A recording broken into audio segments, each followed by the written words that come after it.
ಮುದ್ದು ಮಕ್ಕಳೇ, 6ರ ಮಗ್ಗಿ ಬರೆಯುವ ಮೋಜಿನ ವಿಧಾನವನ್ನು ಇವತ್ತು ತಿಳ್ಕೊಳ್ಳೋಣ. ನೋಡ್ರಿ ಏನ್ ಮಾಡ್ಬೇಕೀಗ, ಮೊದಲನೇ ಸ್ಟೆಪ್ನೊಳಗ 0ದಿಂದ 8ರವರೆಗಿನ ಸಮಸಂಖ್ಯೆಗಳನ್ನು ಬರ್ಕೋಬೇಕು. 0, 2, 4, 6, 8. ಇಲ್ಲಿ ಹಂಗ 0, 2, 4, 6, 8. ಇದು ಒಂದನೇ ಸ್ಟೆಪ್. ಎರಡನೇ ಸ್ಟೆಪ್ ಏನ್ ಮಾಡ್ಬೇಕಂದ್ರ 0ದಿಂದ 6ರವರೆಗಿನ ಅಂಕಿಗಳನ್ನು ಬರ್ಕೋಬೇಕು. ಹೆಂಗ್ ಬರ್ಕೋಬೇಕು ನೋಡ್ರಿ. ಒಂದನೇ ಸಾಲಿನೊಳಗೆ 0, 1.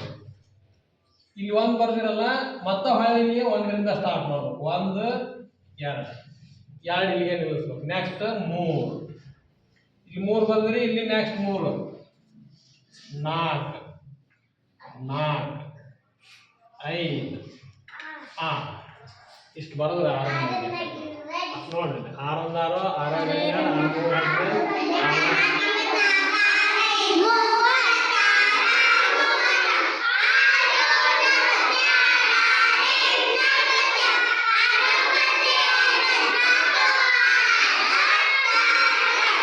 ಈ ತರ ನಾವು ಬರೀಬಹುದು. ಓಕೆ, ಎಲ್ಲರಿಗೂ ಧನ್ಯವಾದಗಳು.